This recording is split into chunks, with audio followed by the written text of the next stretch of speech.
proyek yang paling tidak mungkin dikerjakan sampai akhir masa jabatan walaupun ditambah 1 kali lagi hingga 3 masa jabatan adalah tidak mungkin jadi atau tidak mungkin bisa membangun ibu kota baru di Penajam, Kalimantan Timur. Ada lagi yang sulit dilaksanakan, yaitu membangunnya mungkin bisa, namun ruhnya tidak akan dapat. Ruh atau semangat mengapa penduduk pindah ke Penajam Kaltim, ibu kota yang katanya kota baru tersebut. Pertanyaan sederhana, apa karena pekerjaan? Cukup memindahkan manusia ke tempat yang baru. Dalam catatan sejarah umat manusia, migrasi perpindahan tempat hidup adalah karena harapan hidup lebih baik dari tempat yang lama. Lebih baik, lebih mudah, lebih aman, lebih sehat, dan banyak lagi semangat hidup yang akan didapat karena harapan baru. Sekarang, harapan apa yang bisa didapat di sana? Seperti banyak yang komentar, kalau begini-begini aja cara kelolaan negaranya, gua pindah ke negara lain aja nih. Gua tinggalin dulu nih Indonesia. Ada banyak kalimat itu terdengar oleh kita beberapa tahun ini karena sesaknya, sulitnya mencari kemakmuran di negara tetangga kita ini yang karena pejabat utamanya mengendalikan jalannya bernegara padahal dia tidak dipilih oleh rakyatnya. Karena hilangnya harapan di negara sendiri dan banyaknya peluang di negara lain,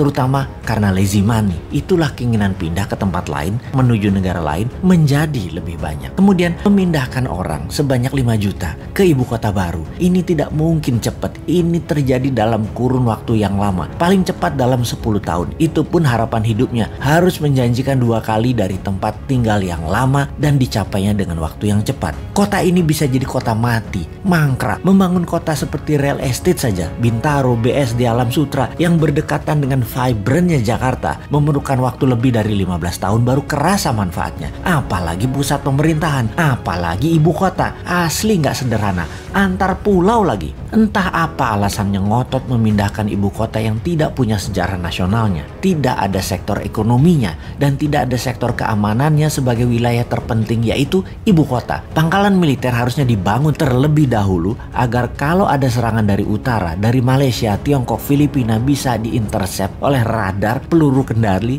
dan jet tempur yang pangkalannya harusnya di sekitar utara Penajam, bisa di Balikpapan atau Samarinda. Kekuatan tempurnya harus naik 10 kali lipat dari kekuatan militer sekarang yang ada di Kalimantan Timur. Dan dari pemikiran calon presiden 2024 yang saat ini menjabat Menhan, kayaknya nggak ada agenda melindungi ibu kota baru Penajam dianggarkan dan direncanakan dalam buku putih Kemhan sampai tahun 2024. Banyak orang jadi meragukan kemampuannya mengelola negara secara utuh ke depannya. Yang paling berat adalah strategi keuangan pemerintah ala kelolaan sekarang yang selalu berhutang itu. Hutang kalau untuk hal yang produktif masih mending. Membangun ibu kota itu produktifnya di mana? Ibu kota itu bukan profit center tetapi cost center. Jadi lupakan proyek ibu kota yang hanya pencitraan dan jargon. 20 tahun gak akan kelar dan pemimpin 2024 nanti dari Newman tidak akan meneruskan proyek tidak produktif ini. Pasti kita punya rencana lain yang jauh lebih produktif dan jauh lebih powerful. Saran aja nih Pak, saran, ngapunten loh ya, hanya saran. Lebih baik 3 tahun ini tidak usah bangun-bangun baru yang kesannya megah-megahan. Bagaimana memikirkan dan melakukan tindakan yang produktif mengurangi hutang